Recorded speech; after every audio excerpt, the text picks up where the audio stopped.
आपसे सीधे जुड़ रहा हूं। कोई औपचारिकता नहीं है। हम लोग अब से लेकर के 4 बजे के बाद तक भी चर्चा करते रहेंगे। इस चर्चा में मैं संपूर्ण संस्कृत साहित्य के बारे में क्रमशः विचार करूंगा।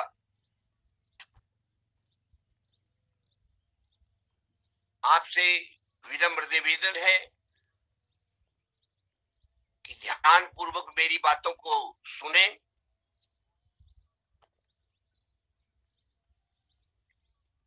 मेरे बारे में जया जी ने प्रभुत बातें आपको बताई, उसमें केवल 2 वाक्य मैं जोड़ना चाहता हूं कि अभी भी मैं दायित्व से मुक्त नहीं हूं। Government of India HRD ministry की बहुत बड़ी संस्था है साहित्य अकादमी। साहित्य अकादमी के द्वारा राष्ट्र की 24 भाषाओं को संरक्षण दिया जाता है। प्रत्येक भाषा की अपनी एक समिति होती है, उसका एक संयोजक होता है। उस संयोजक की सहायता के लिए 10 और सदस्य होते हैं। मैं आपकी प्रसन्नता के लिए बता दूं कि इन दिनों 2018 में जो चुनाव हुआ, उस चुनाव में मैं सर्वसम्मति से निर्विरोध संस्कृत समिति का संयोजक चुना गया। इसलिए कश्मीर से कन्याकुमारी तक, क्या कह लीजिए कि संपूर्ण विश्व में शासन की ओर से संस्कृत का जितना भी कार्य हो रहा है, वह सब कार्य मेरे संयोजकत्व में हो रहा है। मेरी सहायता के लिए मैंने अपने 10 मित्रों को अपने साथ सदस्य के रूप में चुना है। ये 10 मित्र अखिल भारतीय स्तर के हैं। कोई उत्तर प्रदेश से है, कोई पर्वतीय क्षेत्र से, कोई गुजरात का है, तो कोई पंजाब से, दक्षिण भारत के कई लोग हैं। इस तरह से हम लोग मिल करके संस्कृत का कार्य कर रहे हैं। साहित्य अकादमी की एक पत्रिका है संस्कृत प्रतिभा। संस्कृत प्रतिभा त्रैमासिक पत्रिका है, इसका संपादन भी मैं कर रहा हूं। आप सब मेरी बात सुन रहे हैं। आपसे मेरा विनम्र निवेदन है कि आप में से जो लोग कविता लिखते हैं, कहानी लिखते हैं, या कोई यात्रा की है, उसका यात्रा विवरण आपने लिखा हो, किसी भी प्रकार का कोई मौलिक कार्य आप करते हो संस्कृत में, तो आप अपनी रचना प्रकाशन के लिए मेरे पास भेजें। शर्त हमारी केवल एक है कि आपकी भाषा शुद्ध होनी चाहिए। 1-2 गलतियां होंगी तो उन्हें मैं सुधार लूंगा। गलतियां सबसे होती हैं, गलतियां मुझसे भी हो जाती हैं, उससे भयभीत होने की आवश्यकता नहीं है। लेकिन ऐसा न हो कि आपकी रचना में 80% गलतियां ही गलतियां हो। ऐसी रचना प्रकाशित नहीं कर पाऊंगा। लेकिन 2-4 अशुद्धियां रहेंगी तो उनको मैं सुधार लूंगा। इससे आपकी प्रतिभा का प्रचार प्रसार होगा। सारा राष्ट्र आपकी कविता, आपकी रचना को पढ़ेगा। ये मैं आपके जानकारी के लिए मैं बता रहा हूं। इसलिए आप यदि इस प्रकार की कोई रचना कर रहे हैं, और आपको करना चाहिए, क्योंकि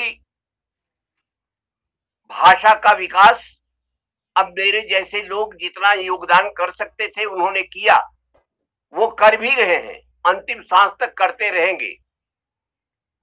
लेकिन संस्कृत का जो भविष्य है, जो कल वर्तमान होगा, वो प्रीवर आपके हाथ में है। इसलिए यदि हमारी योग्यता आप में अंतर्हित होती है तो ये हमारे जीवन की सबसे बड़ी सफलता होगी। यदि हम अपने जैसा अपने शिष्य को नहीं बना पाते हैं, नई पीढ़ी को नहीं बना पाते हैं, तो ये असली पराजय हमारी है। और मैं इस माने में अपनी पीढ़ी में बहुत ही आगे हूं। मेरा अखंड स्नेह है सबके प्रति, किसी के प्रति हमारे मन में कोई दुर्भाव नहीं है। मैं देश काल व्यक्ति के बंधन से मुक्त हूं। न मैं पूरब पश्चिम उत्तर दक्षिण का विचार करता हूं, न इस बात का विचार करता हूं कि कौन मेरा पूर्व परिचित है, कौन अपरिचित है।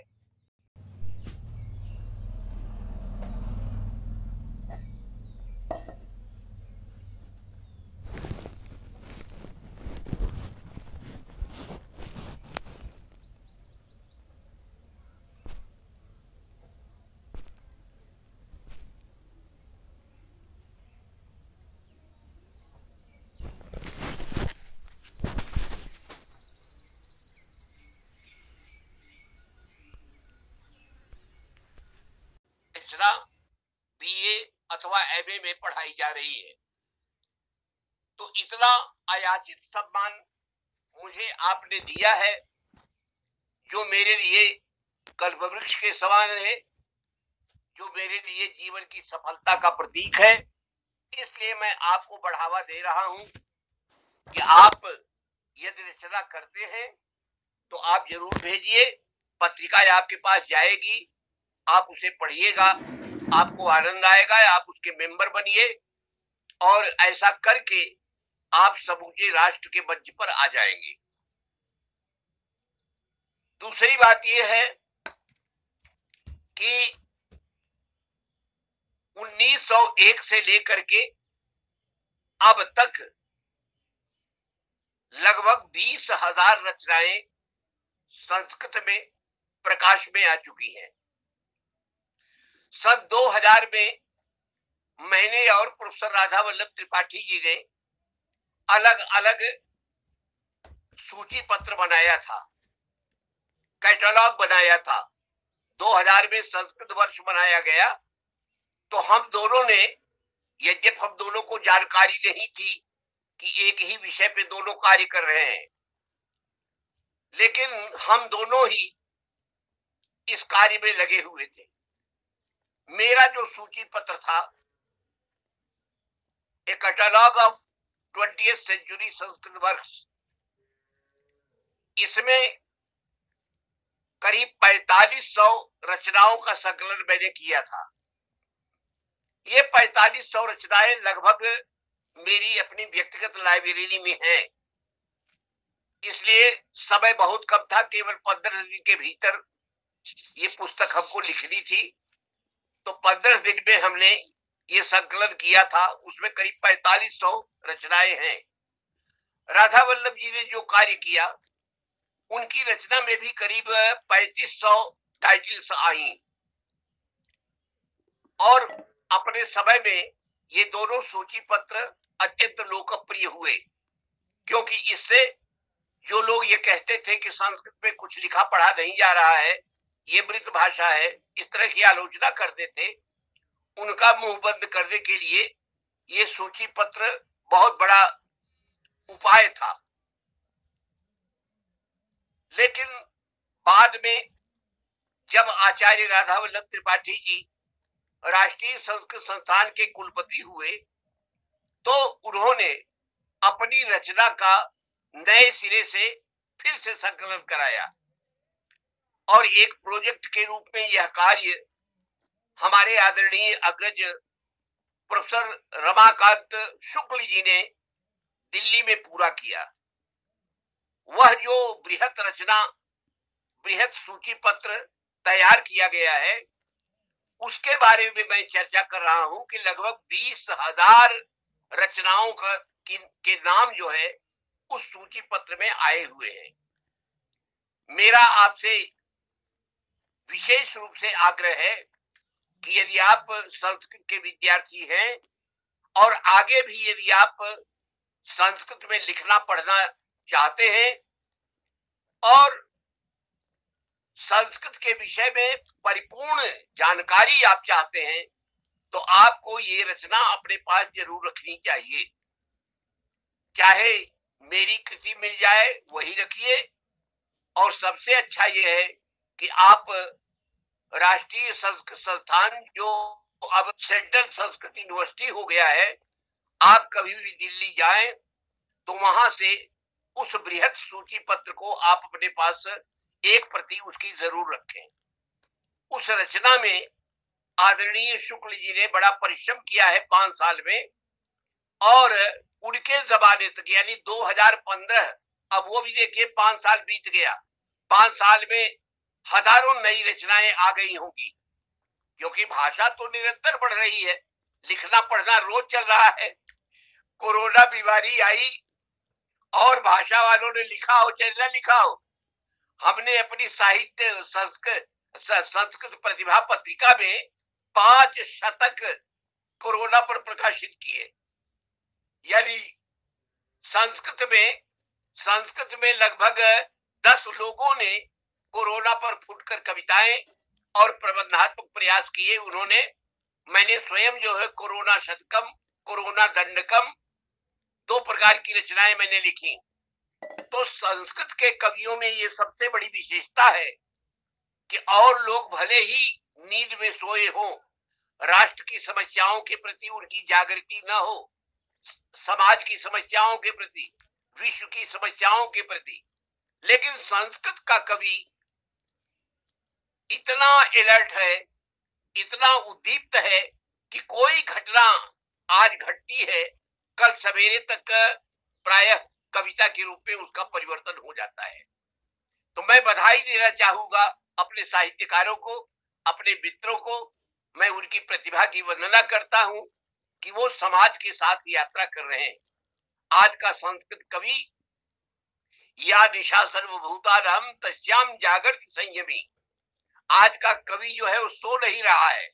आज का संस्कृत कवि निरंतर जागरणशील है और वो चौकन्ना होकर के अपने चारों ओर देख रहा है, समाज में क्या गतिविधियां चल रही हैं, कैसी घटनाएं घट रही हैं, और निरंतर वह उन घटनाओं को ट्रांसफॉर्म कर रहा है रचना के रूप में। चाहे वह कहानी लिखे, चाहे एकांकी लिखे, चाहे वह कविता लिखे, गजल लिखे, लेकिन वो कुछ न कुछ लिख जरूर रहा है। तो मेरी आपसे ये प्रेरणा है और आपको ये मेरा विमर्श है कि यदि आप में भगवती सरस्वती ने ऐसी कृपा की है, आप में लेखन की प्रतिभा है, तो उस लेखन की प्रतिभा को आप बांधिए नहीं, लिखिए जरूर।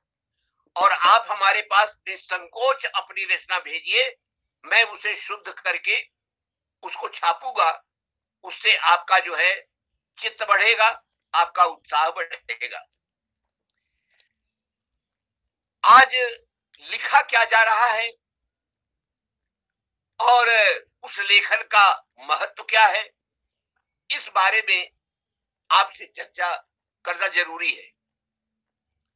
जैसा मैंने बताया कि लेखन के अनेक रूप हैं, कुछ तो हमारे पारंपरिक रूप हैं, परंपरा से प्राप्त है, जैसे महाकाव्य, खंडकाव्य, नाटक, एकांकी, कहानियां और चंपू, इस तरह की रचनाएं पहले भी परंपरा से चली आ रही है, पहले भी लिखी जाती थी और आज भी उनकी रचना हो रही है। आपको ये जान के बड़ी खुशी होगी कि स्वतंत्रता प्राप्ति के बाद ही संस्कृत में 100 से अधिक महाकाव्यों की आमद हुई है। 100 से अधिक महाकाव्य संस्कृत में लिखे गए हैं और कोई ऐसा महीना नहीं है, कोई ऐसा कालखंड नहीं है जबकि कोई नया महाकाव्य सामने न आता हो। हमारे यहाँ वीर सावरकर पर अभी तक किसी ने काव्य नहीं लिखा था। वीर सावरकर आप जानते हैं महाराष्ट्र के बहुत बड़े स्वाधीनता संग्राम के सेनानी थे। अपना संपूर्ण जीवन उन्होंने अंडमान निकोबार की सेलुलर जेल में व्यतीत किया। बड़ी कठिन लड़ाई लड़ी अंग्रेजों के विरुद्ध और ऐसे राष्ट्रभक्त के ऊपर अभी तक कोई रचना नहीं थी। लेकिन हमारे एक बहुत प्रसिद्ध कवि महाराष्ट्र के जीबी पलसुले ने उन पर एक विशाल महाकाव्य लिखा और वो महाकाव्य प्रकाशित होकर के सामने आ गया है। उसके बारे में अध्ययन किया जा रहा है। इसी तरह से ढेर सारे महाकाव्य प्रकाशन में आए हैं और निरंतर नए नए प्रकाश में आ रहे हैं।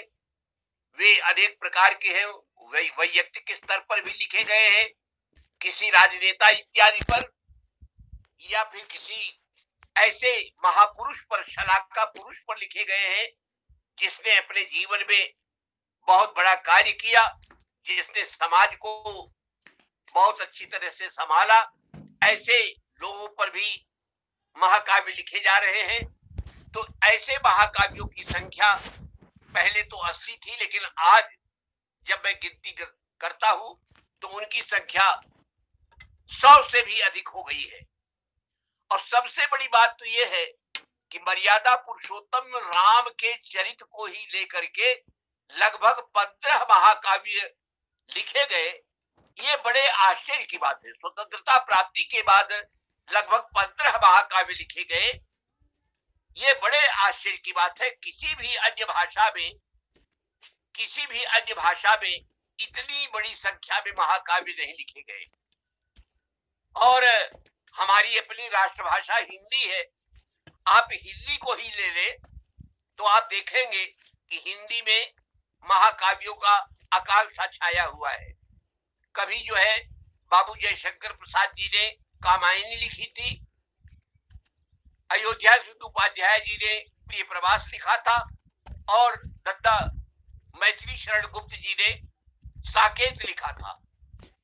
केवल 3 महाकाव्य लिखे गए। अन्य महाकाव्य यदि लिखे भी गए 2-4 तो उनको समीक्षकों ने मान्यता नहीं दी।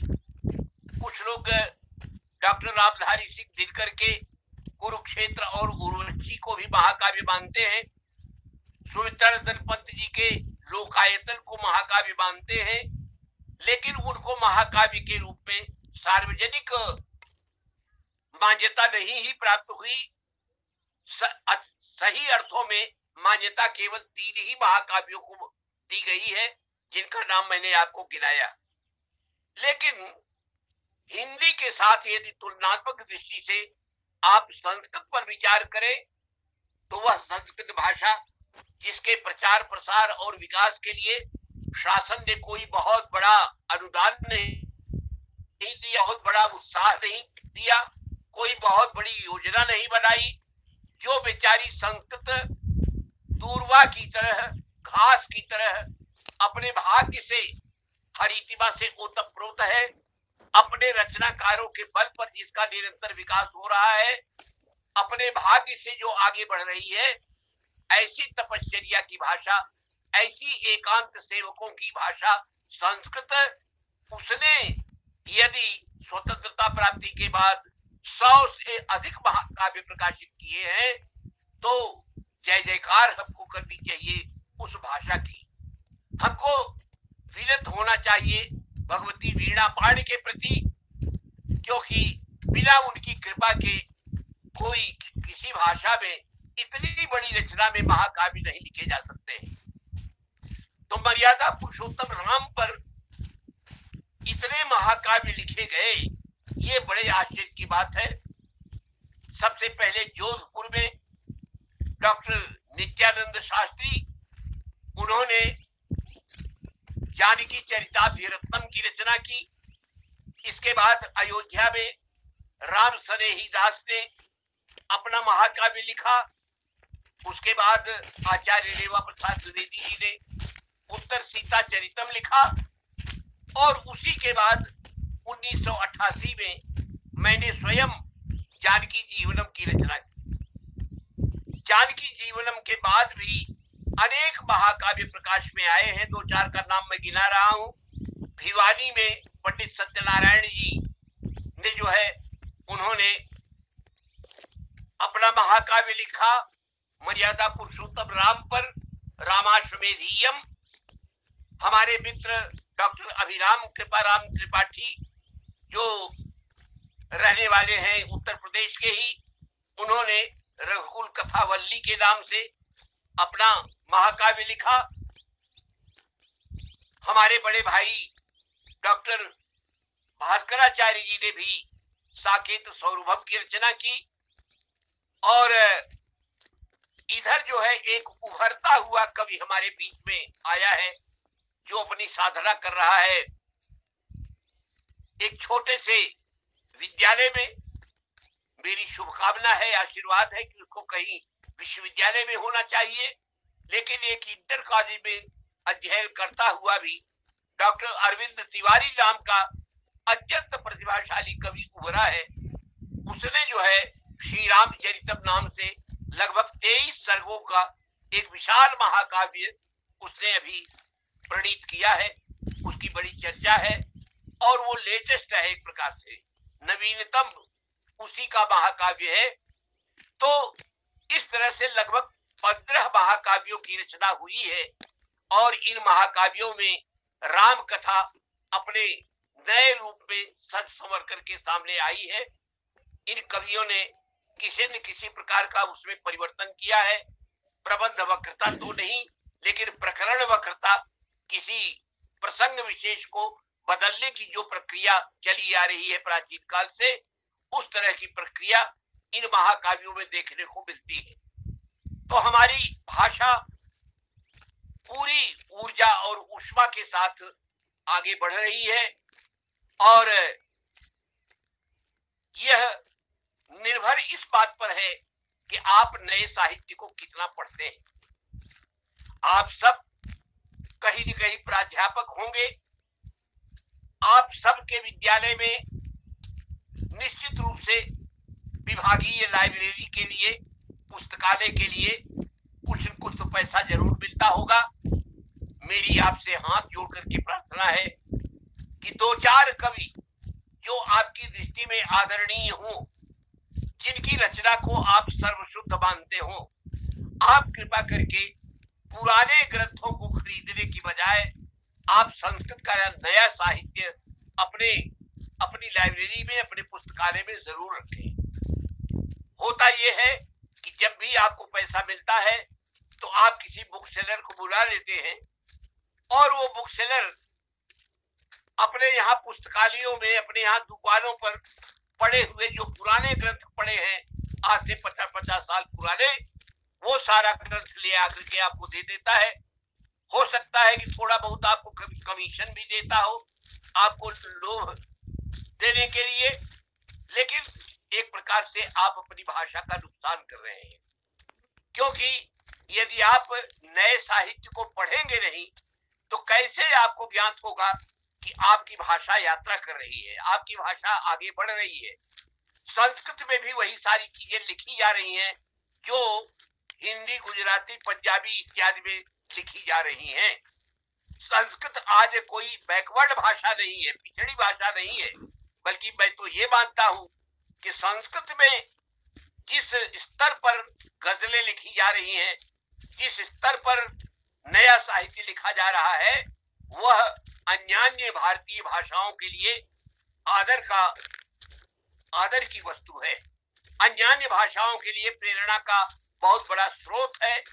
मैंने अपने उद्घाटन भाषण में भी ये बात बताई थी कि हम लोगों की कहानी का जब हिंदी में ट्रांसलेशन होता है या किसी और माध्यम से लोग जानकारी पाते हैं तो उनको बड़ा आश्चर्य हो कि संस्कृत में ये लिखा जा रहा है, संस्कृत में इस प्रकार की रचना हो रही है। तो आज का हमारा कवि वह केवल संस्कृत में ही सीमित नहीं है। हमारे रचनाकारों में अनेक ऐसे लोग हैं जो अंग्रेजी के भी विद्वान हैं, अन्य भाषाओं के भी विद्वान हैं। हमारे मित्र प्रोफेसर राधा वल्लभ त्रिपाठी जी के वो स्वयं कई भाषाओं के, अंग्रेजी का भी उनको तलस्पर्शी ज्ञान है, संस्कृत के तो वो सिद्ध रचनाकार है ही है। डॉक्टर हर्षदेव माधव हैं, उनकी मातृभाषा गुजराती है, गुजराती के पंडित हैं।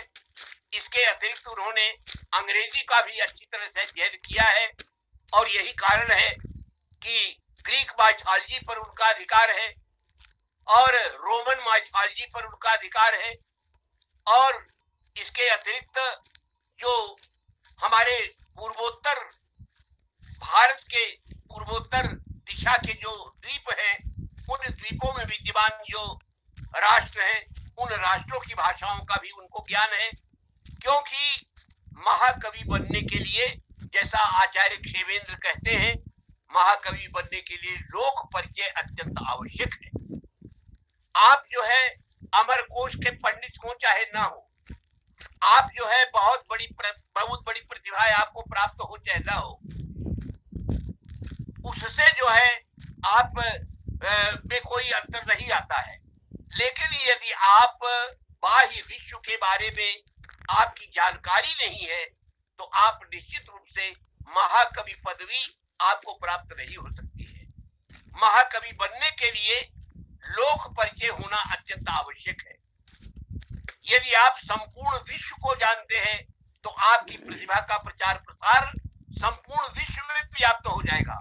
आप अमेरिका के समाज को भी अपनी संस्कृत कविता में ढाल लेंगे, आप अफ्रीका के समाज को भी अपनी कविता में ढाल लेंगे, आप इंडोनेशिया और जो है वियतनाम इत्यादि की जो कविता है वहां का साहित्य, उसको भी अपनी कविता में आप ढाल लेंगे।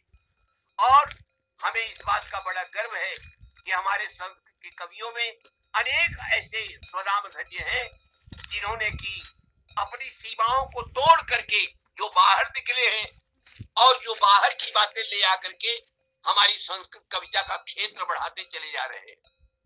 पुराने कवियों के साथ क्या होता था कि वो बेचारे भारत में ही पैदा होते थे और भारत में ही सीमित रह जाते थे, कोई कभी विदेश नहीं गया। और जब विदेश नहीं गया, विदेश को देखा नहीं, तो वहां की प्रकृति उसके लिए अछूती रही। वो केवल अपने जामुन और आम के वृक्षों के ही वर्णन में सीमित रह गया, वो अपने यहाँ की मरुभूमि के ही वर्णन में सीमित रह गया। लेकिन आज जो लोग विदेश में निकल रहे हैं, ऐसे कवियों में चाहे वह महामहोपाध्याय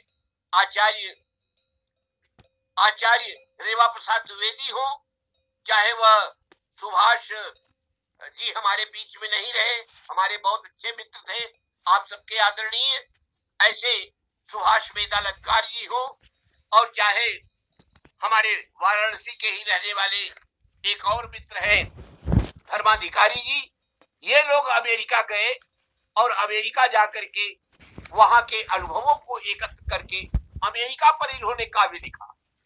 और आज हमारे बीच में अमेरिका का भी जो है रेवा प्रसाद जी का विद्यमान है, और अमेरिका वैभवम ये सुभाष जी का महाकाव्य है, पूरा कई सर्गों में विभक्त है।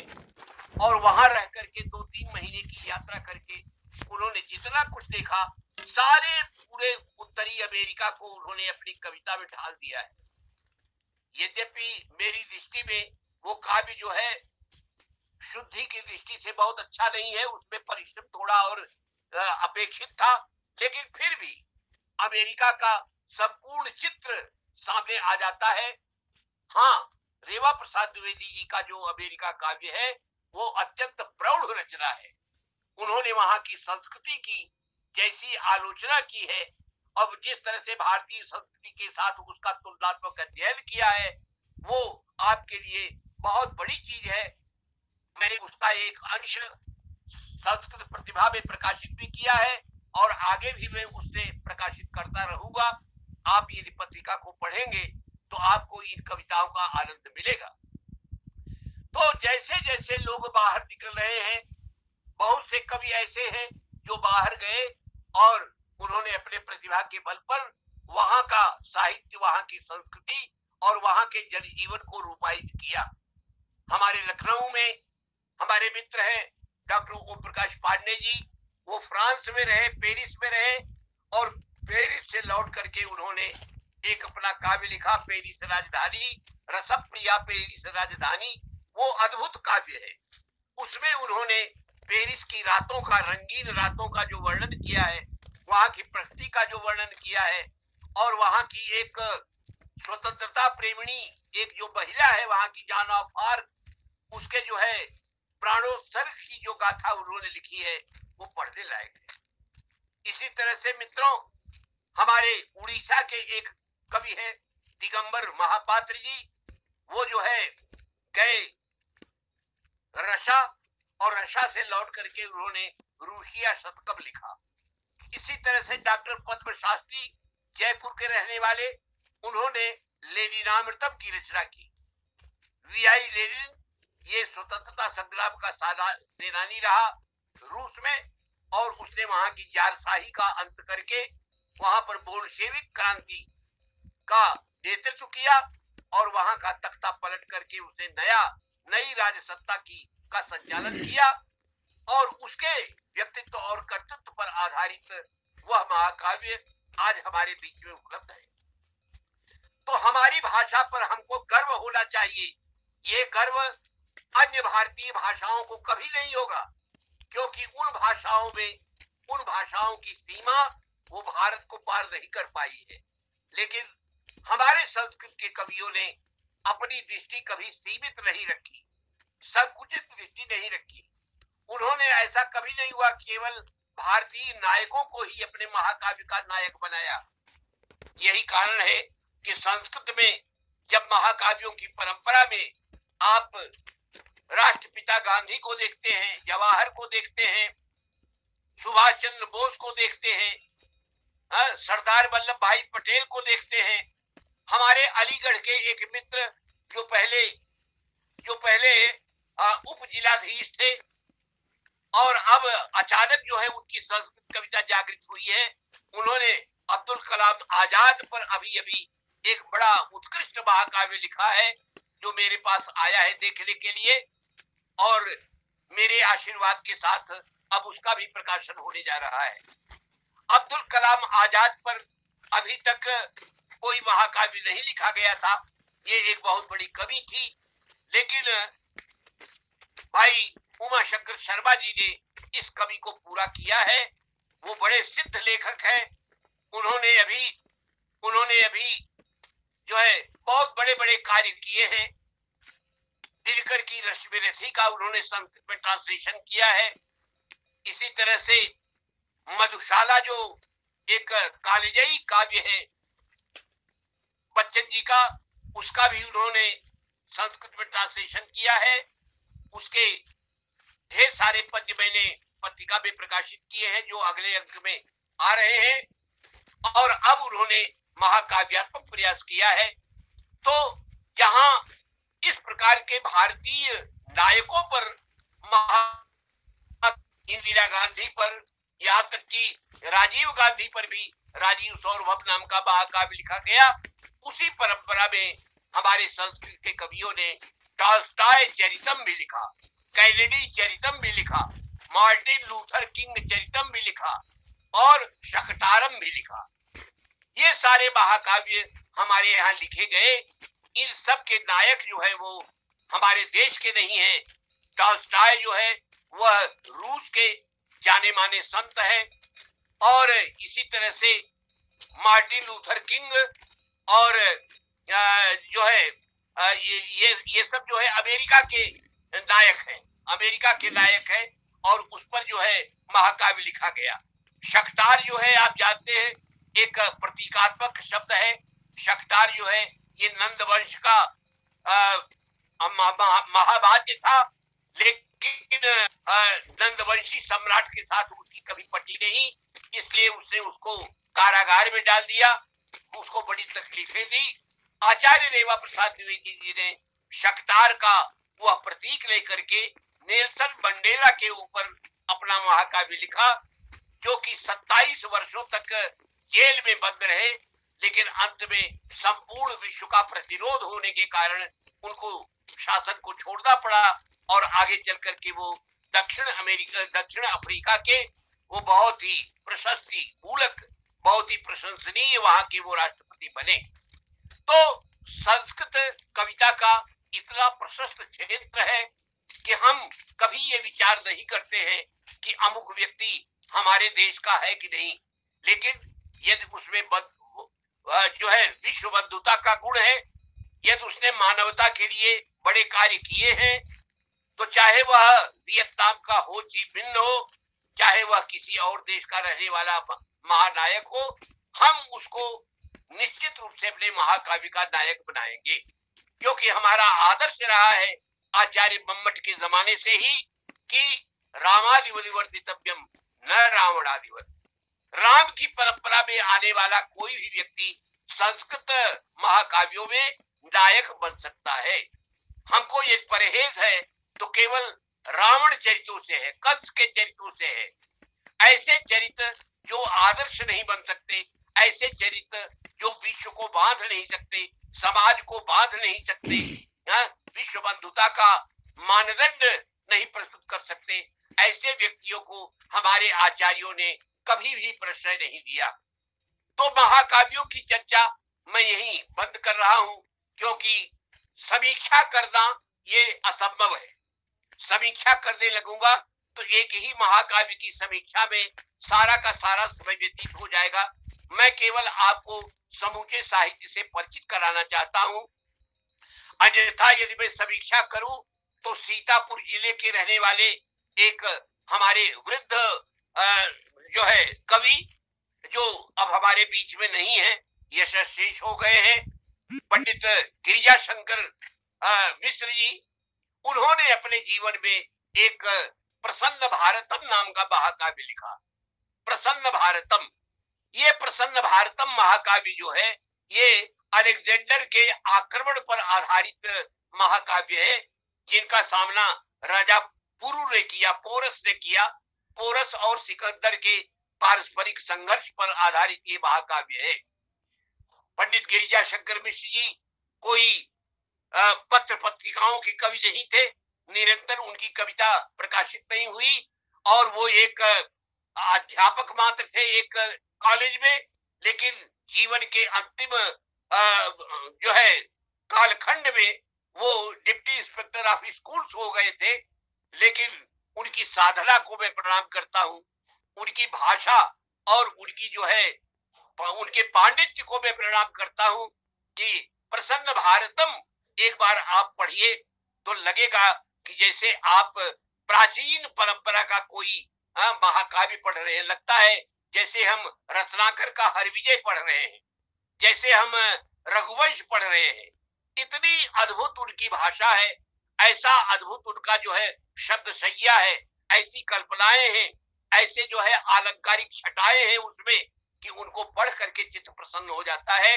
यद्यपि वो बहुत ज्यादा प्रसिद्ध नहीं हो पाए और इस महाकाव्य के प्रकाशन के 7-8 साल ही बाद उनका देहांत हो गया। तो बहुत से ऐसे भाई बहुत कुछ पा जाते हैं, मान पुरस्कार सब कुछ उनको मिल जाता है, लेकिन कुछ ऐसे होते हैं जो एकांत साधना में रहते हैं, उनको इन चीजों से बहुत ज्यादा सरोकार नहीं है और वो अपनी शांत सेवा करके चुपचाप चले जाते हैं, आंख से ओझल हो जाते हैं और उनकी मृत्यु के बाद भी अब उनकी रचनाओं का आदर नहीं कर पाते हैं। हमारी चले तो हम प्रसन्न भारतम पर हम कम से कम 10 विसर्जन कराएं। मैं इतना प्रभावित हूँ उस महाकाव्य से और उसको पढ़ करके चित्त गदगद हो जाता है कि क्या प्रतिभा उनको प्राप्त थी और उस प्रतिभा की कदर हम नहीं कर पाए, क्योंकि प्रतिभा की कदर करने का हमारे पास आजकल जो मानक है वो है राष्ट्रपति सम्मान। लेकिन राष्ट्रपति सम्मान तक जाने कितने सम्माननीय व्यक्ति नहीं पहुंच पाते हैं। हमारी परंपरा ऐसी गड़बड़ है कि जो लोग वहां जाते हैं वो आपस में बंदर बांट करके इनको दिया, उनको दिया, उनको दिया, और हमारी आंखें फटी की फटी रह जाती है जब नाम सुनाई पड़ता है कि किसको पुरस्कार मिला। ये बात एक अलग चीज है, मैं इसको ज्यादा बढ़ाना नहीं चाहता, लेकिन मैं दुखी हूं अपने यहाँ की परंपरा से, क्योंकि हमारे यहाँ जो अर्थ शौच की बात तो छोड़िए, लेकिन सारस्वत शौच भी हमारे यहाँ धीरे धीरे समाप्त सा हो रहा है। हमारे मन में प्रतिभा के प्रति कम से कम आदर भाव होना चाहिए, क्योंकि ये एक प्रकार का बड़ा महापाप है। यदि आपने किसी कवि की कीर्ति को धूमिल किया, किसी की प्रतिभा का यदि आप जानबूझ करके आदर नहीं कर रहे हैं, तो एक प्रकार से उसकी हत्या करने के बराबर है। और ये अनेक लोगों के साथ हुआ। ये केवल गिरिजा शंकर मिश्र जी के साथ ही नहीं, बल्कि बरेली के रहने वाले एक और हमारे महाकवि डॉक्टर बलभद्र प्रसाद गोस्वामी, मेरे 1000 प्रयत्न करने के बाद 3 बार मैंने उनका नाम प्रपोज किया, लेकिन उनको राष्ट्रपति सम्मान नहीं मिला। 85 साल की उम्र में वो गुजर गए। जिस व्यक्ति ने 6 महाकाव्य लिखे हो, करीब 6 जो है नाटक लिखे हो, अपार साहित्य लिखा हो, अभी उनका सती शंकरम नाम का महाकाव्य उनकी मृत्यु के बाद उनके दोनों लड़कों ने प्रकाशित किया है। इतने बड़े वो सेवक थे, लेकिन उनको कोई पुरस्कार हम बहुत बड़ा नहीं दे पाए। संयोग से उनकी रचनाओं पर बरेली विश्वविद्यालय में 1-2 रिसर्चें जरूर हुई हैं। तो हमको इस बात के लिए भी बड़ा ध्यान, बहुत ही चौकन्ना रहने की जरूरत है कि यदि हमारे हाथ में कोई मतलब इस तरह का कोई दायित्व तो आता है, तो हम जो है उसका निर्वाह करें। अन्यथा ये बहुत बड़ा एक तरह से अन्याय होगा और ये एक तरह से अपनी परंपरा को हम बर्बाद करेंगे। तो हम इस तथ्य को यहीं पर समाप्त कर रहे हैं। कल आपके हाथ में कोई दायित्व मिल जाए, आपको कोई कोर्स बनाने के लिए दे दिया जाए, और आप अपने मन चाहे जिनसे परिचय है इधर उधर के लघु भगु लोगों को, उनको आप उनकी रचनाएं वहां पर संकलित कर दे, और जो संकलनीय है, जिनको पढ़ करके पीढ़ी प्रकाश प्राप्त कर सकती है, यदि उनको किसी कारण से, कारण चाहे जो हो, कोई कारण आपका नहीं देखेगा, लेकिन आपने जो साहित्य का नुकसान किया, निश्चित रूप से उसका दंड आपको भोगना पड़ेगा। तो इन सब चीजों के लिए हमें बहुत ही दायित्व का अनुभव करना चाहिए।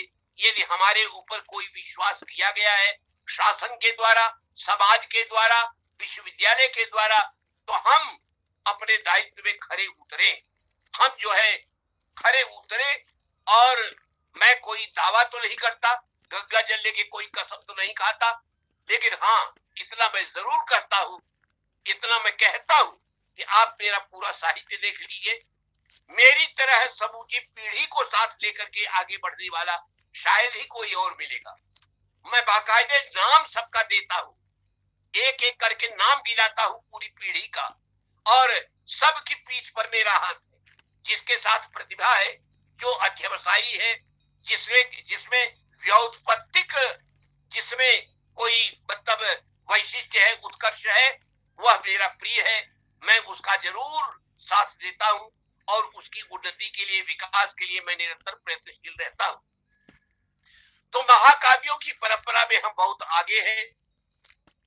खंड काव्यों की बात है, खंड काव्यों को गिना पाना बहुत ही कठिन कार्य है, क्योंकि महाकाव्यों की संख्या इतनी अनंत है और इतना उसका वैविध्य है कि सबको एक साथ जो है गिना पाना, सबके बारे में बता पाना बड़ा कठिन है। मैं केवल इतना कहूंगा कि खंड काव्य के जितने भी रूप हैं, सबसे ज्यादा वही लिखे जा रहे हैं। उसका कारण यह है कि एक तो खंड काव्य का आकार प्रकार छोटा होता है। खंड काव्य वो दूत काव्य भी हो सकता है, स्तोत्र काव्य भी हो सकता है, अन्य प्रदेश काव्य भी हो सकता है, कोई शतक काव्य भी हो सकता है। जितनी छोटी रचनाएं हैं छोटे आकार प्रकार की, वे सब जो है खंड काव्य के अंतर्गत आएंगी। और नया लिखने वाला जो कवि है, वो सीधे महाकाव्य नहीं लिखता है, वो सबसे पहले छोटी रचनाओं के माध्यम से ही आगे बढ़ता है।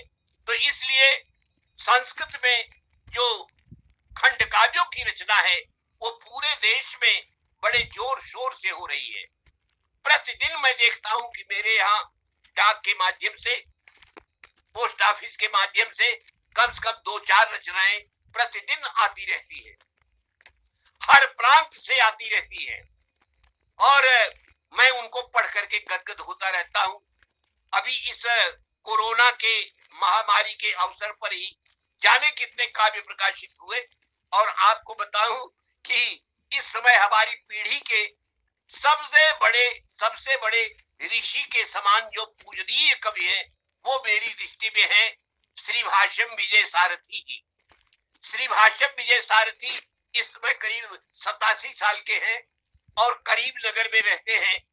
जो है बंटवारे के बाद जो हमारा नया तेलंगाना राज्य बना है, तेलंगाना राज्य में करीब नगर जनपद में उनका अपना गांव है, और उस गांव में, अपने गांव में ही उन्होंने बहुत विशाल भगवान वराह का जो है मंदिर बनाया है, और उस मंदिर की बड़ी प्रतिष्ठा है, और आज वो अपना जीवन वहीं बिता रहे हैं।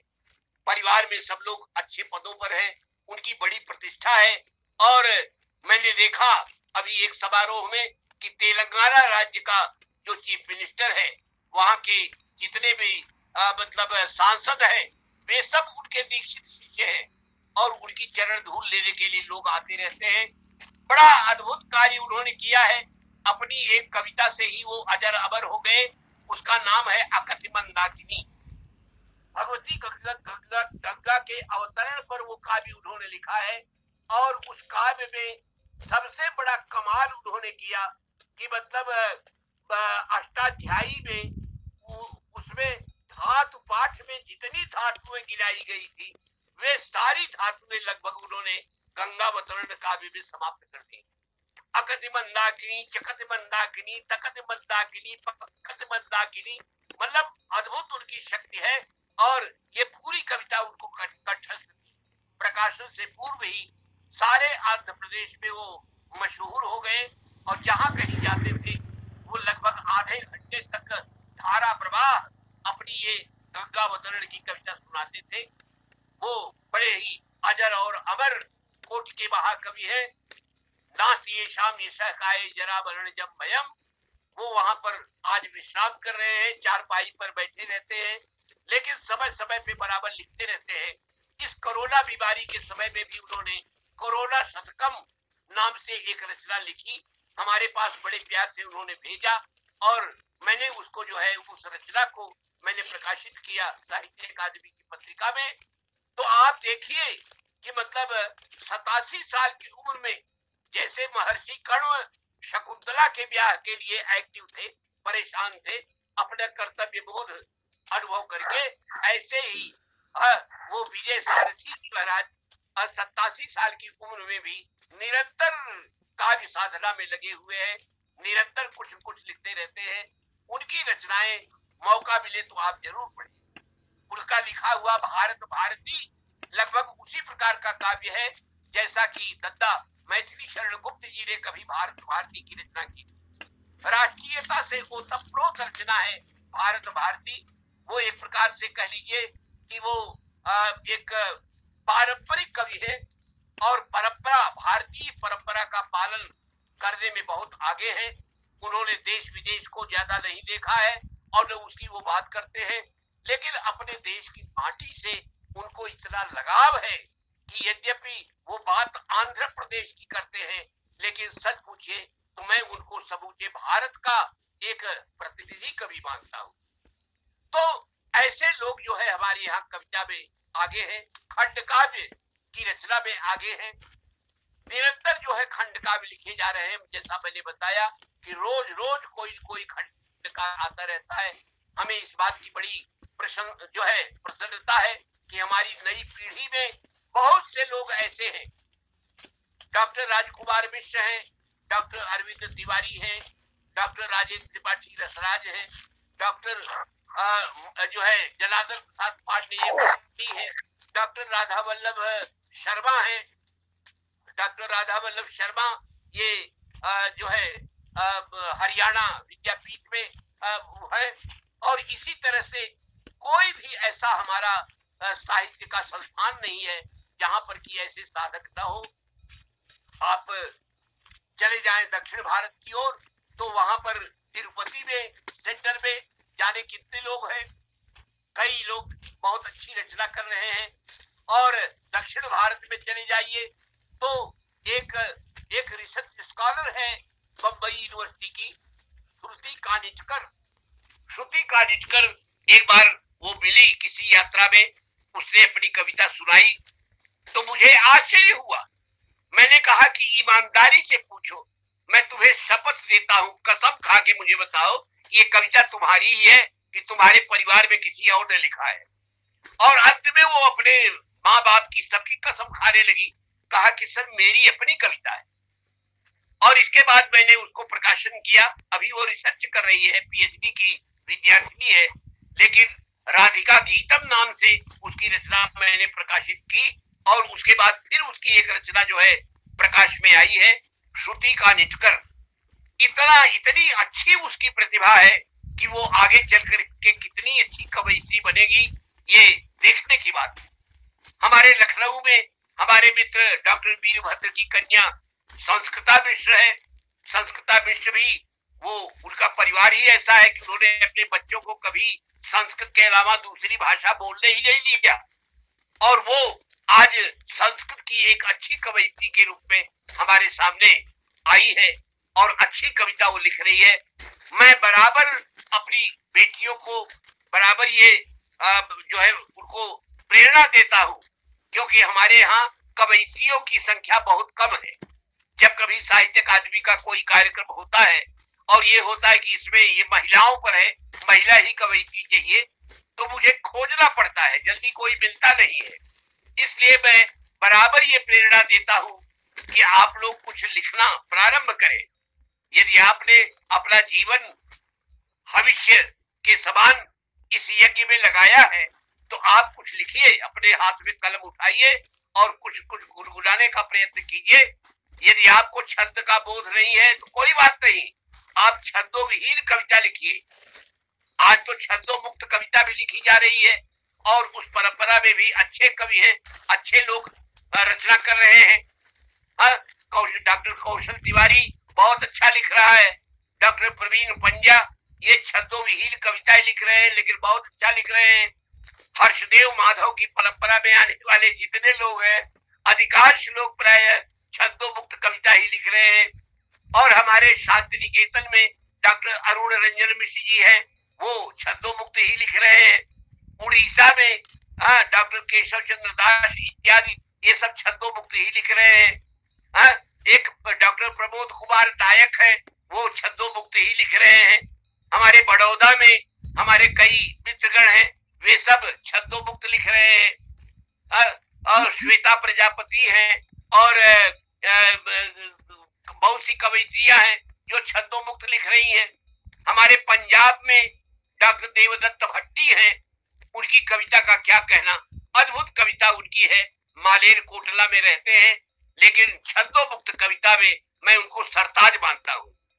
हमारे बीच में और भी कई लोग थे, अब वो नहीं रह गए, लेकिन छंदों मुक्त कविता को उन्होंने बहुत आगे बढ़ाया। मेरे मन में भी कभी कभी तरंग आती है तो मैं छंदों मुक्त कविता लिखता हूँ। और ये आप छंद जो है आपके रास्ते में बाधक नहीं है। छंदों मुक्त कविता के माध्यम से कविता हमारी बहुत आगे बढ़ रही है, निरंतर नई रचनाएं आ रही हैं। और मुझे इस बात की बड़ी खुशी है कि संस्कृत साहित्य दिन दूना और रात चौगुना गति से आगे बढ़ रहा है। हमारे उत्तरांचल में पिथौरागढ़ में रहने वाले हमारे एक परम प्रिय मित्र है और मुझे प्राय गुरु के समान ही आदर देते हैं, डॉक्टर शक्ता जी, डॉक्टर कीर्ति वल्लभ शक्ता। बहुत अच्छे रचनाकार हैं, बहुत अच्छी रचनाएं बराबर भेज रहे हैं। और आपके बीच में भी जाने कितने लोग बैठे हैं, मैं देख रहा हूँ डॉक्टर सूर्यकांत शुक्ल को, बड़ी अच्छी प्रतिभा इनकी है। और भी जो लोग मुझे दिखाई नहीं पड़ रहे हैं लेकिन सब लोग सुन रहे होंगे मेरा व्याख्यान। मैं सबको हार्दिक आशीर्वाद देता हूं कि आप में यदि इस तरह की प्रतिभा है तो आप अपनी कार्यत्री प्रतिभा को आगे बढ़ाएं, आप संस्कृत कविता को आगे बढ़ाएं। ये हमारा दुर्भाग्य है मित्रों कि जब मैं ये व्याख्यान दे रहा हूं तो आज हमारे साथ आचार्य शिवजी उपाध्याय नहीं है। इसी तरह से हमारे बिहार राज्य के एक बहुत अच्छे गजलकार थे जो महेश झा, डॉक्टर महेश झा, वो हमारे बीच में नहीं है। ये लोग बहुत अच्छे महान कवि थे और अपने यशस शरीर को छोड़ करके वो चले गए हमारे बीच से। मैं आप सबकी ओर से, अपनी ओर से उन सबको श्रद्धांजलि अर्पित करता हूं। लेकिन उन्होंने संस्कृत कविता को जितना आगे बढ़ाया और जिस तरह से उन्होंने शास्त्रीय कविता को आगे बढ़ाया, उससे निश्चित रूप से मां भारती का मुख उज्जवल हुआ है। बहुतेरे ऐसे हमारे कवि हैं जो शास्त्रीय परंपरा में बहुत ज्यादा निष्णात हैं। विशेष करके बंगलौर में रहने वाले अपने मित्र डॉक्टर वो बहुत अच्छे, देखे उनका मुंह में ही है, नाम नहीं आ रहा है, वो बहुत अच्छे मतलब कवि हैं और चित्र कविता में बहुत आगे कार्य कर रहे हैं। और चित्र कविता जो धीरे धीरे बिसरती चली जा रही थी, भूलती चली जा रही थी, उस चित्र कविता के क्षेत्र में उन्होंने बड़ा कार्य किया है। एक हमारे जैनी आचार्य हैं, आचार्य सुंदरेश्वर सूर्य जी, वो सूरत में रहते हैं। अभी 2 साल पहले उनको साहित्य अकादमी का युवा सम्मान मिला था। उनकी एक रचना अभी 4-5 दिन पहले हमारे पास आई थी और चक्रबंध करके, और उसमें मैंने देखा कि अपने जो है गुरुजनों पर उन्होंने जो चित्र कविता लिखी है और उस पर जो चित्र उन्होंने निर्मित किया है, उसमें मूरज बंध, पड़व बंध, चक्रबंध, धनुष बंध, बाण बंध, नाना प्रकार के बंधों की रचना की है। तो उनकी प्रतिभा देख करके मैं दंग हूं कि अभी ये परंपरा हमारी कहीं गई नहीं है, आज भी वो परंपरा हमारी जीवित है। और उस परंपरा को जीवित रखने वाले हमारे ये जो रचनाकार हैं, यद्यपि वो आर्हत परंपरा के हैं, जैन परंपरा के हैं, सन्यासी हैं, बहुत ज्यादा समाज के बीच में नहीं रहते हैं, लेकिन बहुत बड़े सहृदय हैं और उनकी रचना हमारे बीच में आई है। और हम उससे जो है बड़े गर्वोन्नत हैं कि अभी भी चित्र रचना करने वाले कवि हमारे बीच में हैं। इसका मतलब है कि चित्र रचना अभी जीवित है। अभी भी हमारे बीच में ऐसे कवि हैं जो कि अश्वघाटी छंद में रचना करने वाले हैं। अश्वघाटी छंद कितना कठिन होता है, एक छंद का निर्माण कर पाना भी बहुत ही कठिन कार्य होता है, लेकिन अश्वघाटी छंद में भी निर्माण करने वाले लोग हैं हमारे बीच में। ये कुल मिलाकर के ये गजलों का जमाना चल रहा है। गजलें लगभग सारी भारतीय भाषाओं में लिखी जा रही है, लेकिन संस्कृत किसी से पीछे नहीं है। मैं स्वयं अपने गीतों के साथ साथ मैं गजल विधा को आगे बढ़ा रहा हूं। आपको ये जान के खुशी होगी कि अब तक मेरे 7-8 जो है गजल संग्रह सामने आ चुके। आपने बहुतों को पढ़ा होगा, कनीनिका है, और इसी तरह से हमारी नई रचना अभी परिणी नाम से आई है, वारिपरिणी, वो लगभग छप गई है और वो बिल्कुल प्रकाशित होने जा रही है। इसमें करीब 65 नई गजलें आ रही हैं वारिपरिणी में। वारिपरिणी का मतलब होता है जलकुंभी। जलकुंभी एक प्रकार का पौधा है जो कि मतलब तालाब में अपने आप पैदा होता है, सूखता रहता है, फिर हरा होता रहता है। तो वारिपरिणी के नाम से एक नया संकलन हमारा आया है और उसमें आप हमारी नई गजलें पाएंगे। इसके पहले कनीनिका का प्रकाशन हुआ और शालभंजिका का प्रकाशन हुआ और जो है बत्तवारिणी का प्रकाशन हुआ। यदि सब गिना जाए तो लगभग 1000 से अधिक गजलें हो चुकी। इन गजलों में केवल भारतवर्ष ही नहीं बल्कि संपूर्ण विश्व इसमें जो है ओतप्रोत है। इन गजलों में विशुद्ध रूप से भारतीय कविता को हमने सामने रखा है और आपने से बहुत सुना होगा, नए नए प्रयोग मैंने किया है। मैंने यहाँ तक कि सांपों पर भी कविता लिखने का प्रयत्न किया। सांप जो है हमसे बिल्कुल अलग है, हमारे समाज से एकदम अलग है, लेकिन जब कवि किसी भी ऑब्जेक्ट के भीतर प्रवेश करता है तो उसकी वाणी उसको प्राप्त हो जाती है। कवि जो है उसमें एक ऐसी अद्भुत शक्ति है, वस्तु के भीतर डाल सकता है। वो अपने को अपने शरीर का विनाश करके, अपने शरीर को एक तरह से समाप्त करके परकाय प्रवेश विद्या के माध्यम से वो किसी भी पेड़ में प्रवेश करेगा तो वो पेड़ बन करके वो बयान दे सकता है। यदि वो आम के पेड़ में प्रवेश करेगा तो आम बन करके बोलने लगेगा, बहुए में प्रवेश करेगा तो बहुआ बन करके बोलने लगेगा। इसी तरह से यदि वो अपने को संक्रांत करता है सांपों के भीतर तो वो सांप के रूप में बात करने लगेगा और सांपों की बात करने लगेगा।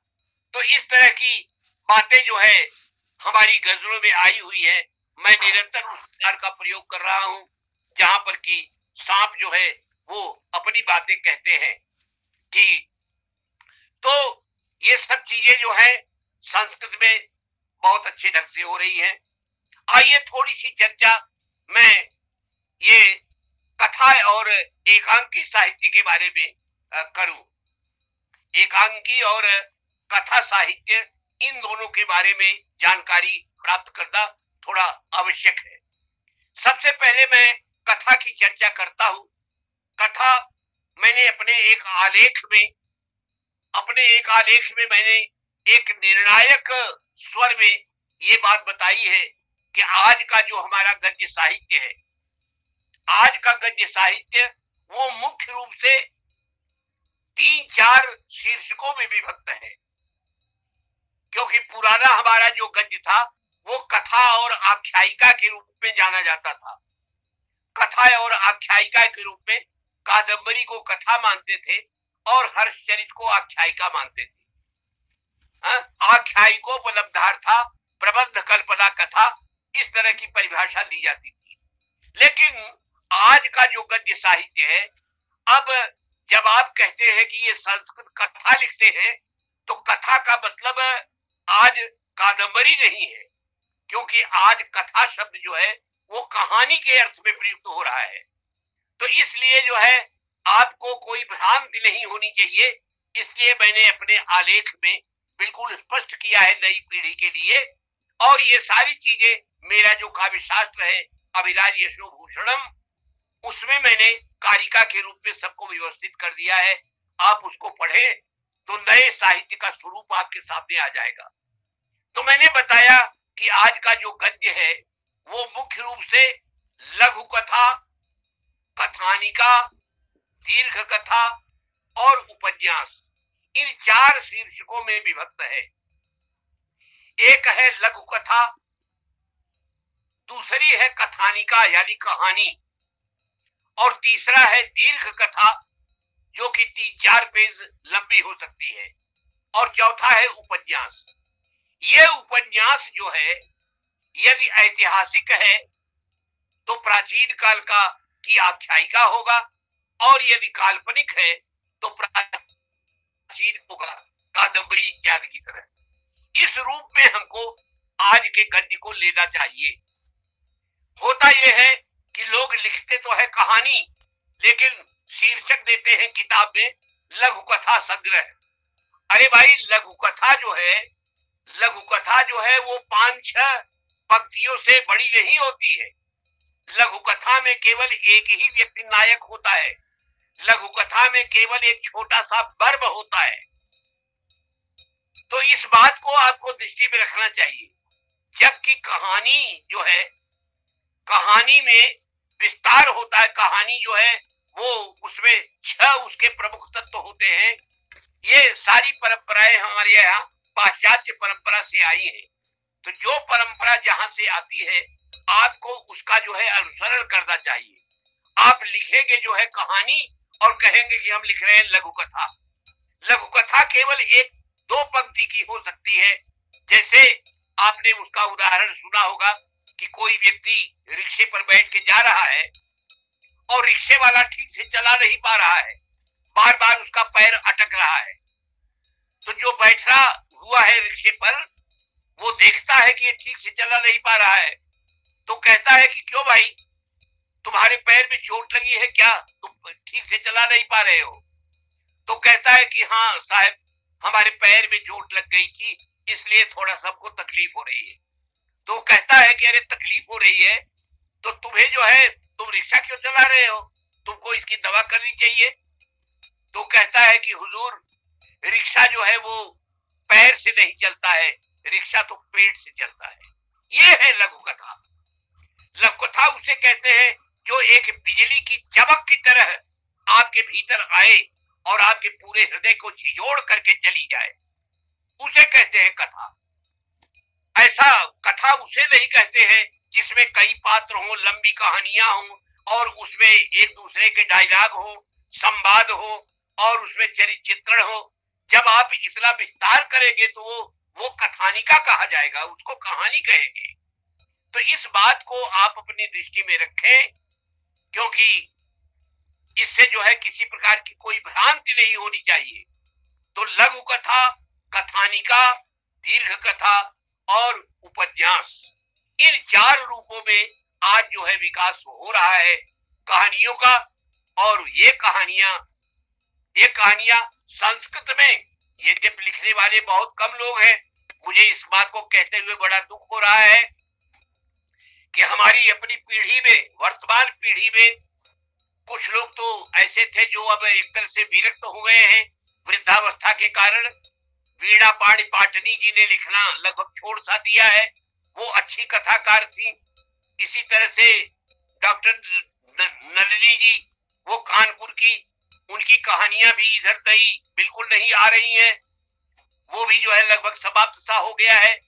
हमारे त्रिचूर केरल में एक अच्छे रचनाकार थे अशोक पुरनाटुकर, वो भी दुर्भाग्य से हमारे बीच में नहीं रहे, उनकी भी कहानियां समाप्त हो गई उन्हीं के साथ। अब कहानी लिखने वाला कोई नहीं है। कुल मिलाकर के उत्तर भारत में भाई राधा वल्लभ त्रिपाठी जी है।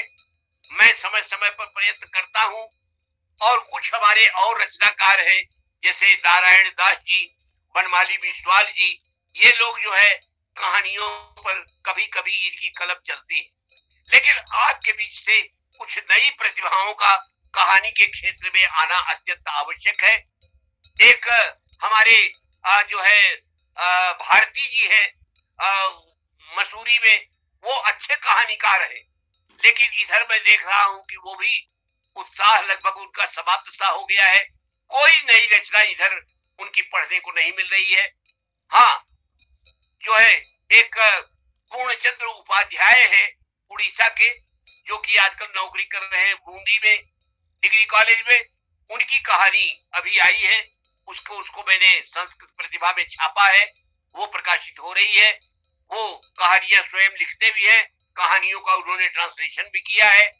तो मैं आप सबसे, इतनी बड़ी संख्या में आप लोग इकट्ठे हुए होंगे इस पुनश्चर्या कार्यक्रम में, अरे आप बैठ करके कभी कहानी लिखिए। तो कहानियां जो है कहीं आकाश से नहीं टपकती हैं, कहानियां आपके इर्द गिर्द रहती हैं।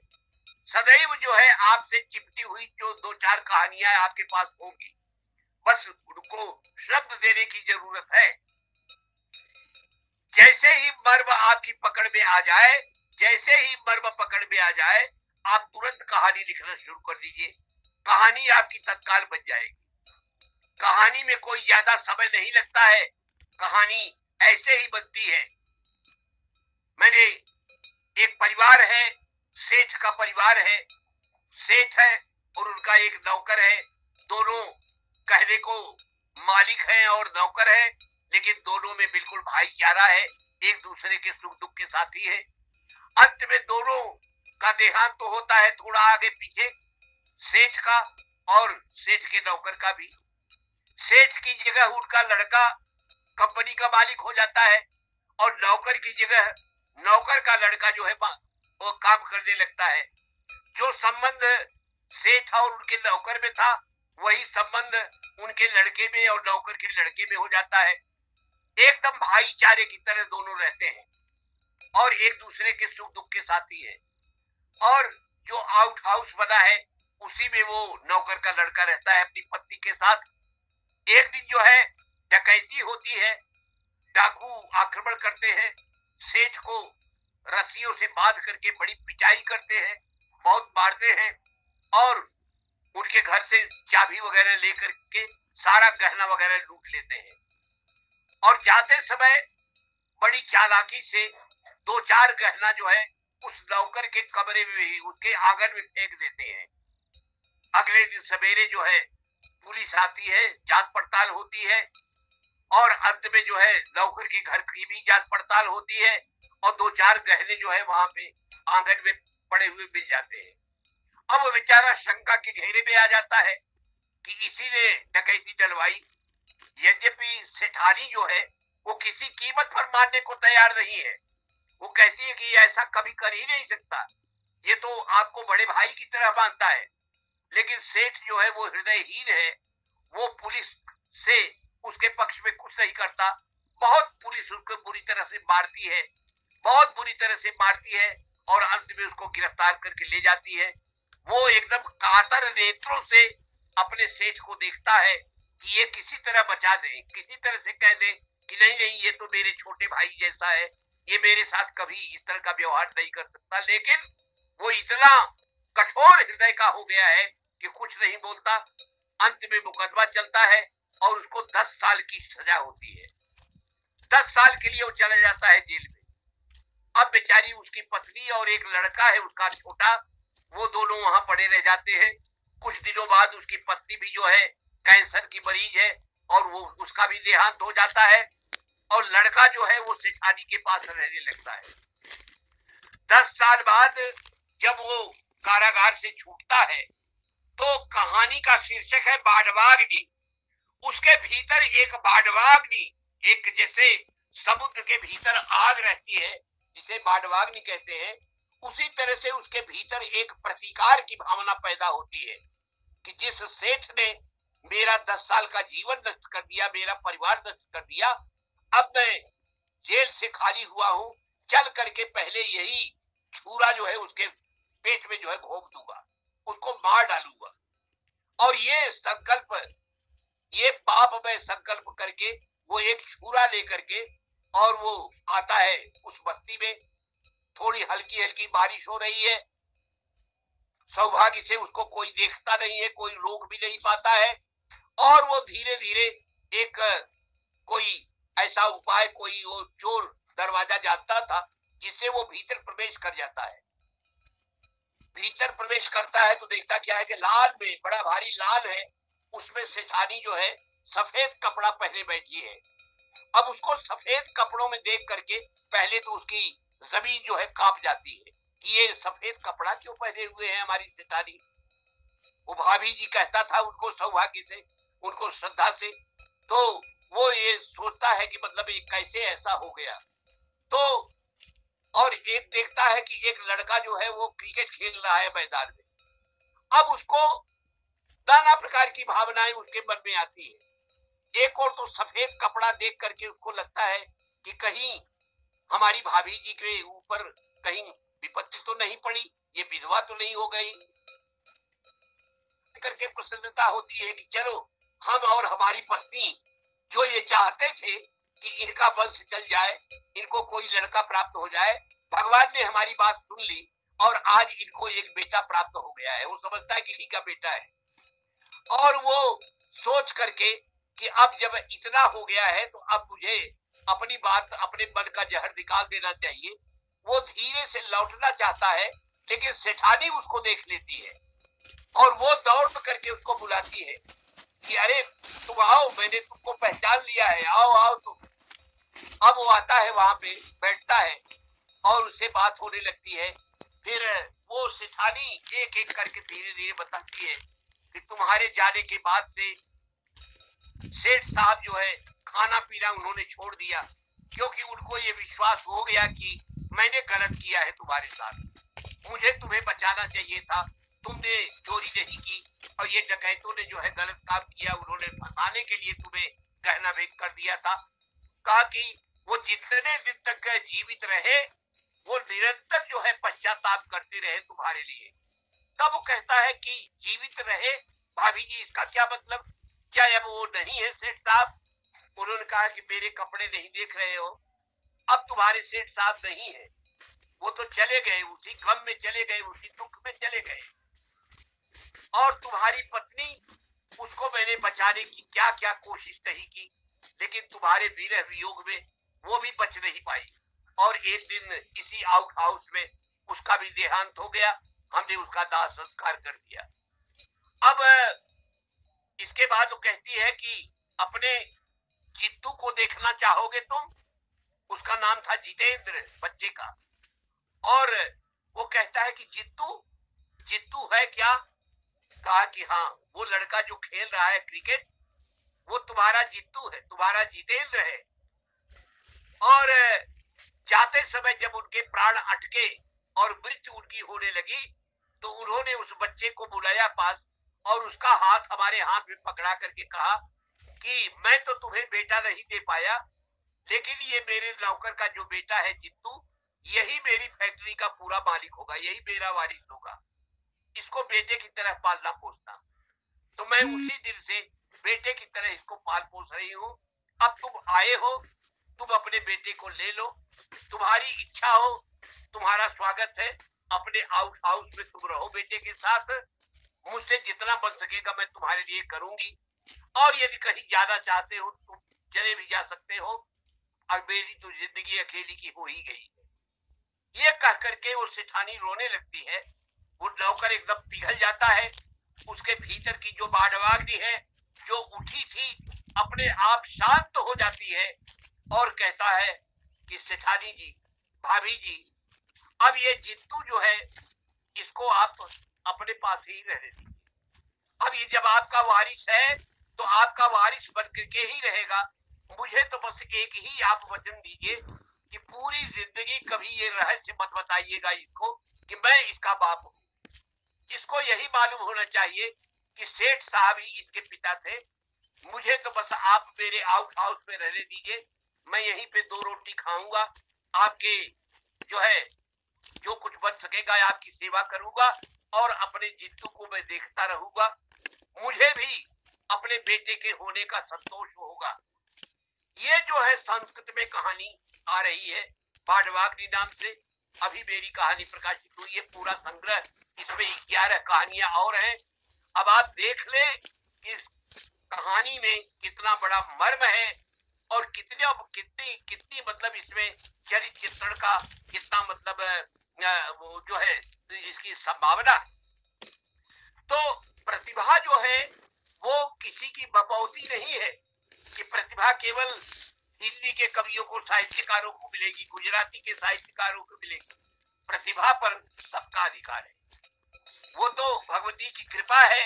माँ वाणी जिस पर प्रसन्न हो जाए, जिस पर कृपा कर दे, उसी के महाकवि बनने में, महाकथाकार बनने में, महान उपन्यासकार बनने में समय नहीं लगता है।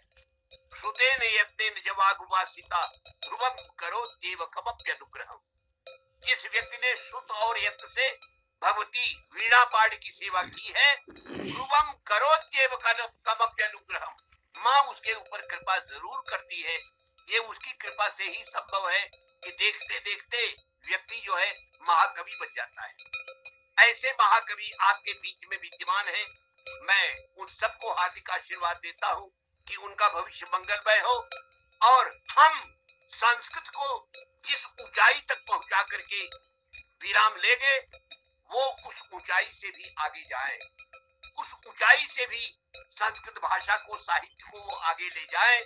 क्योंकि अब वो समय आ गया है कि संस्कृत को राष्ट्रभाषा बनाए बिना काम नहीं चलेगा गवर्नमेंट ऑफ इंडिया का। जब तक संस्कृत राष्ट्रभाषा नहीं बनेगी, भाषा का विवाद, ये गलती जो सन 49 में लोग कर चुके हैं, उस समय जो है अम्बेडकर जी संस्कृत के पक्ष में थे। बिहार के हमारे सांसद एक मुस्लिम थे, हाँ, वो जो है संस्कृत के पक्ष में थे। सब लोग संस्कृत के पक्ष में थे, लेकिन बाबू राजेंद्र प्रसाद जी की कृपा से उनके कास्टिंग वोट के कारण एक वोट से संस्कृत हार गई। संस्कृत और हिंदी को बराबर बराबर अंक मिला, वोट मिला, और ऐसे में राष्ट्रपति से कहा गया कि आप अपना कास्टिंग वोट दीजिए। उन्होंने हिंदी के लोभ में आकर के राजेंद्र प्रसाद जी ने हिंदी के पक्ष में अपना वोट दे दिया, और उसी दिन से इस देश में भाषा का जो है सूत्रपात हो गया, विवाद का।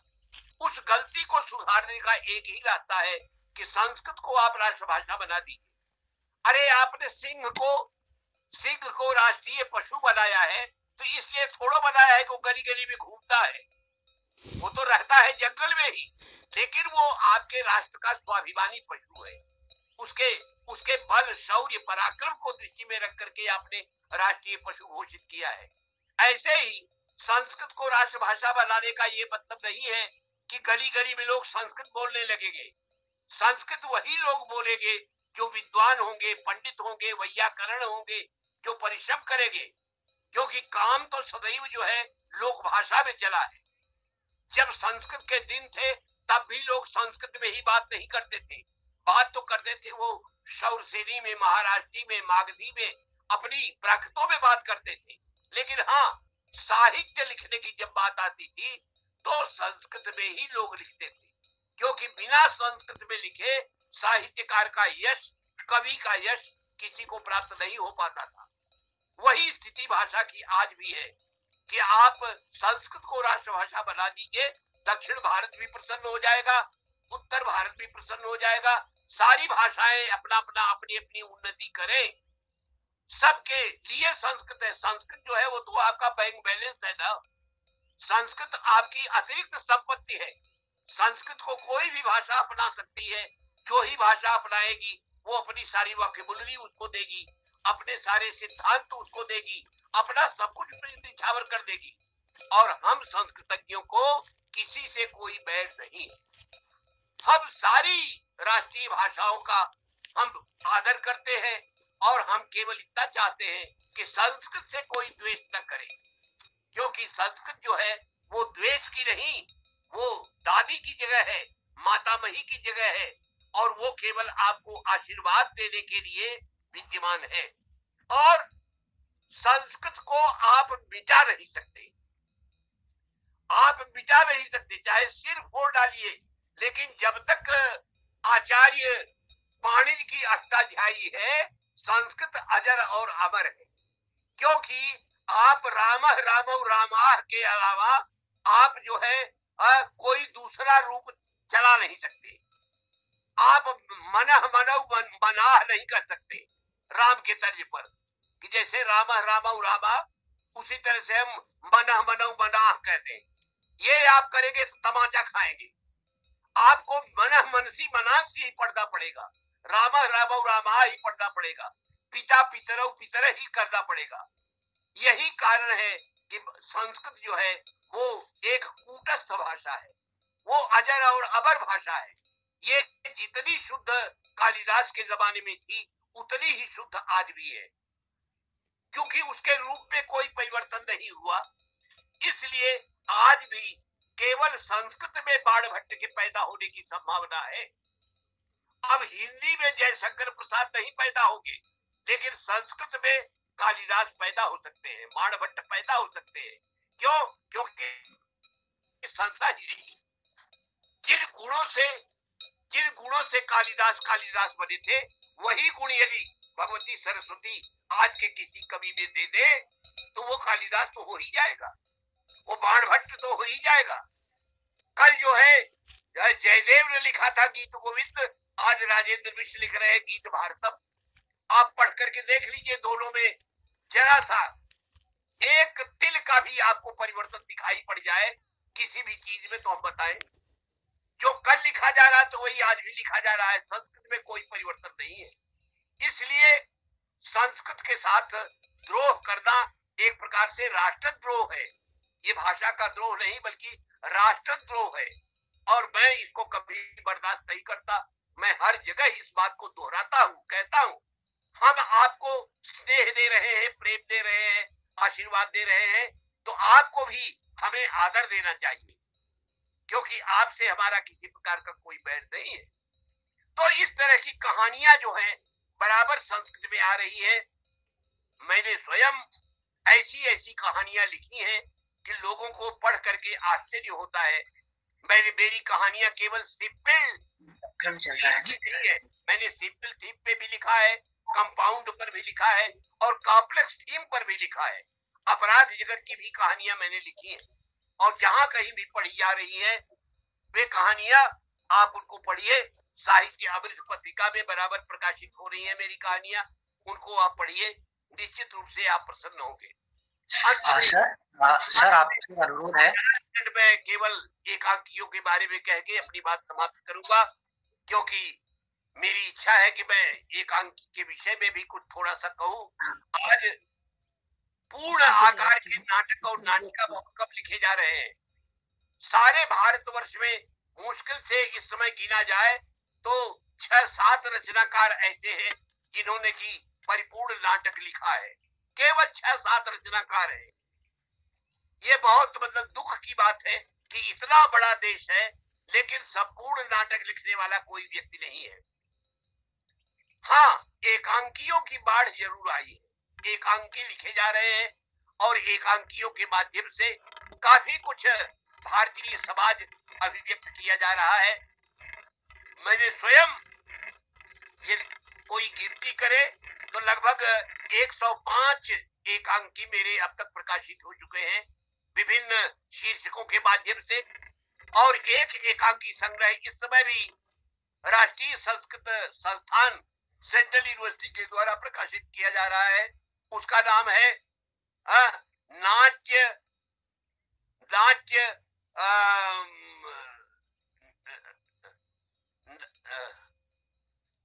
नाट्य नवग्रहम, नाट्य नवग्रहम नहीं, उसका नाम है नाट्य नवाहनिकम। नाट्य नवाहनिकम नाम से एक नया संकलन आ रहा है जिसमें हमारे 9 नए एकांकी आ रहे हैं। इन एकांकियों के माध्यम से मैंने नुक्कड़ नाटक भी लिखे, एकांकी नाटक भी लिखे, और ऐसी ऐसी थीम मैंने चुनी है कि आप प्रसन्न हो जाएंगे। एक थीम हमारी जो है राधा वल्लभ जी को बहुत पसंद आई।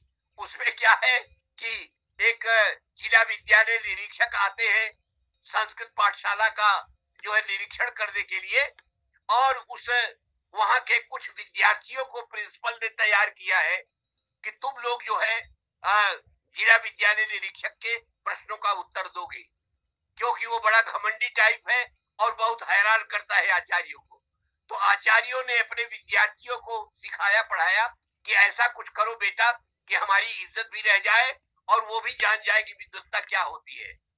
तो अब उसके पात्र जो है कौन है, एक वचन, यगंत, यगलुगंत, कर्मवाच्य, द्विवचन, ये सब उसके पात्र हैं।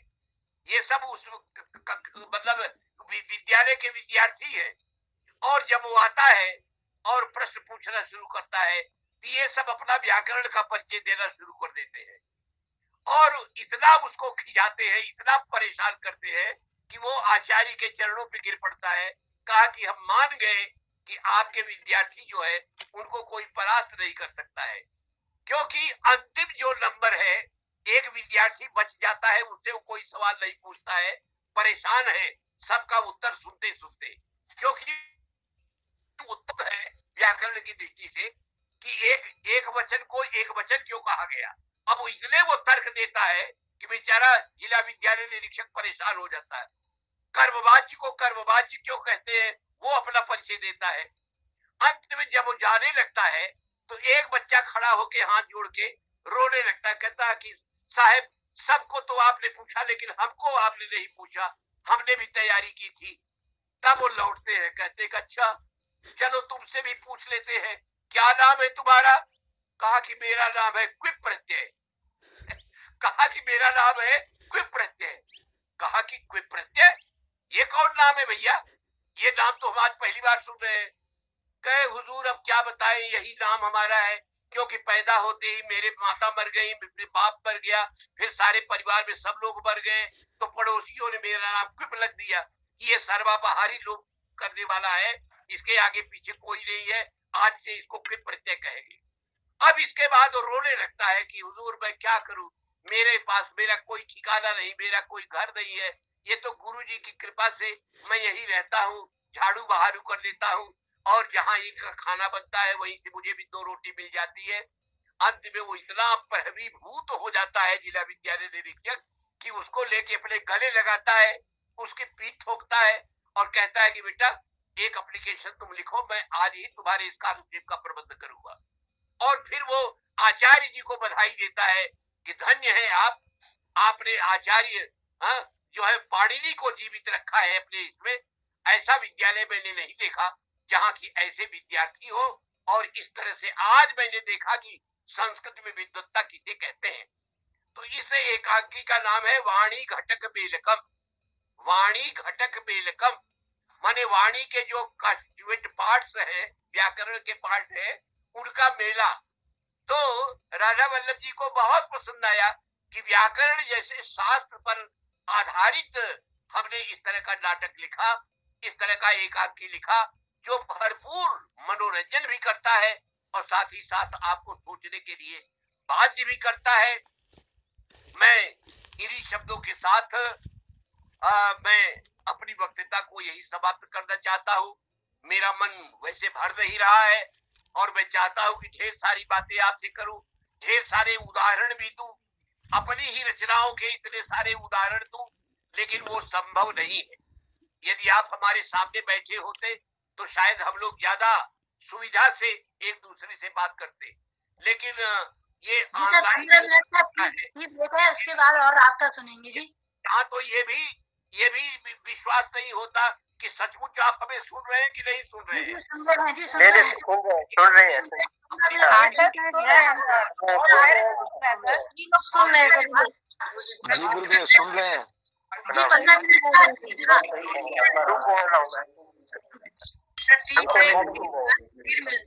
जी 15 मिनट का टी ब्रेक हो जाएगा, उसके बाद फिर और सुनेंगे। हम सुनने के लिए सब बैठे हैं, बहुत अच्छा हमें लग रहा है।